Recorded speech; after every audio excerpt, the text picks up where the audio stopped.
Voilà, merci beaucoup. Monsieur le directeur, monsieur Cissé. Merci Ousmane. Bonjour tout le monde. Alors, je voudrais remercier tout le monde d'avoir tout fait pour venir vous présenter ici au nom de vos enfants que vous aimez si bien. Nous le sentons très bien. Donc, tout de suite, je voudrais remercier Madame Khan. Madame Khan qui est là, venue représenter Monsieur le ministre Modou Khan, qui en fait est le parrain cette année de notre école, de nos cérémonies. Et Madame Khan m'annonce que Monsieur le ministre sera là tout à l'heure, n'est-ce pas?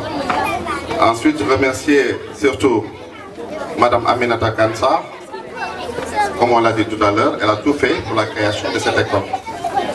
Voilà, Madame, nous remercions et saluons à juste valeur votre présence ici.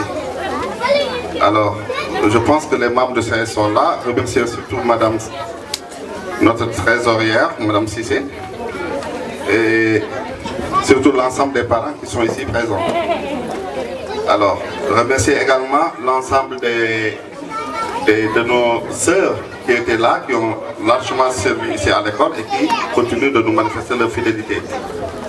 Surtout remercier Madame, notre styliste couturière, Ousmane également. Donc, comme vous le savez, cette année encore, le Seigneur nous a réunis pour la cérémonie marquant la deuxième édition des journées culturelles de l'école maternelle de la cité. En fait, créée en 2000, notre école a aujourd'hui atteint sa visée de croisière avec des milliers d'élèves formés qui continuent de montrer leurs performances dans le cycle primaire, dans le cycle secondaire et même universitaire.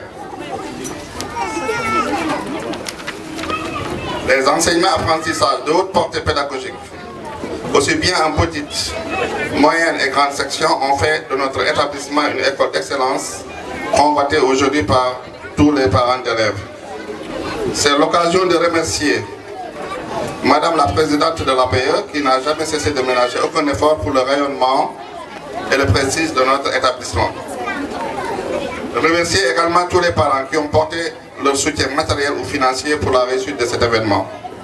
Mesdames et messieurs, nous vous invitons ce matin à réfléchir sur la protection, sur le thème de la protection et la sécurité des enfants, la responsabilité des acteurs, au moment où notre pays traverse d'énormes difficultés dans ce domaine.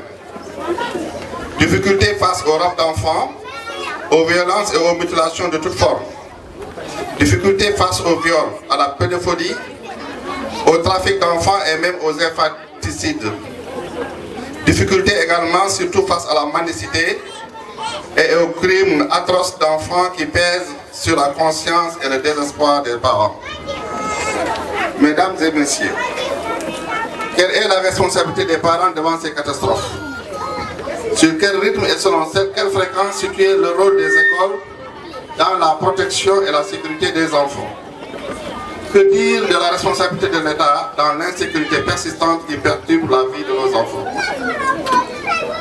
Nous pensons que la protection de l'enfant doit s'imposer déjà dès les fiançailles, ensuite à la grossesse,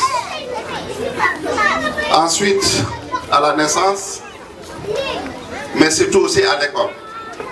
Aux fiançailles où les futurs mariés devront individuellement se demander: est-ce que ma future épouse est bien placée pour assurer la protection et la sécurité de mes futurs enfants?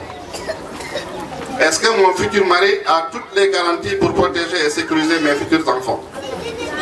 À la grossesse ou la santé de la mère, d'abord doit être sécurisée pour que le futur enfant puisse naître dans d'excellentes conditions d'hygiène, avec des consultations prénatales régulières, des vaccinations fréquentes, une bonne alimentation, etc. À la naissance, l'enfant devra d'abord bénéficier d'un allaitement adéquat, puis avoir un nom, mais surtout d'être inscrit à l'état civil par ses propres parents. Vous constaterez avec moi, mesdames et messieurs, que ce n'est pas toujours le cas au Sénégal. À l'école, la majorité des élèves nous arrivent à 2 ans.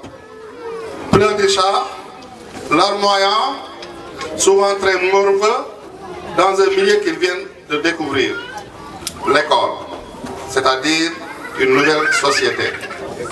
Les parents ensuite pour une bonne et d'une affection conséquente pour surmonter les situations problèmes liés aux enseignements. Le rôle de l'école est ensuite communicatif.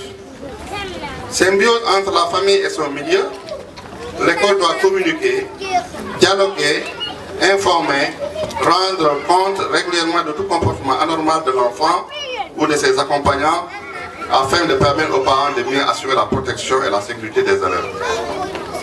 Mesdames et messieurs, après avoir ratifié plusieurs conventions internationales pour renforcer la protection et la sécurité de l'enfant, l'État du Sénégal renferme dans sa législature la loi 75-70 du 9 juillet 1975 qui stipule, je cite, « Les établissements préscolaires assurent l'éducation et la protection des enfants en dessous de l'âge de scolarité. » Le président de la République, soucieux de la responsabilité de l'État, n'a pas hésité à mettre sur pied un ministère chargé de la bonne gouvernance et de la protection de l'enfant.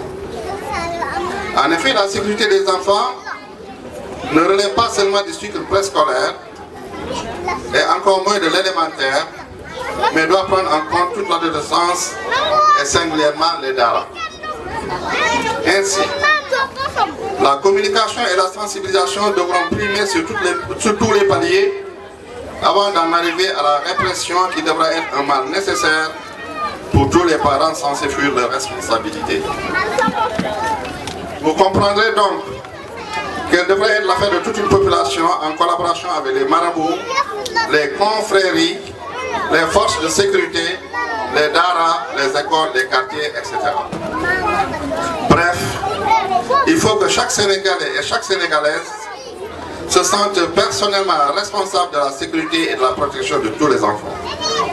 Ainsi, ensemble, nous protégerons les enfants contre l'instabilité émotionnelle, l'orphelinat, la défaillance des parents, le déficit de vaccination, la malnutrition, la discrimination, surtout avec les enfants handicapés, la non-inscription à l'état civil, toutes les négligences et les problèmes.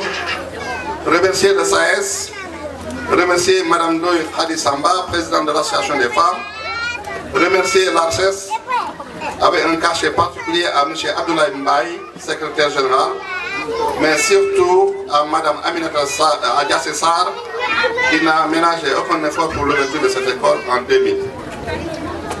Je remercie également le parrain, remercier la marraine. Merci donc à tous les chefs d'établissement et directeurs d'école venus répondre à notre invitation, mais surtout à nos sœurs enseignantes qui ont eu à exercer pendant longtemps dans cette école et qui sont venues aujourd'hui nous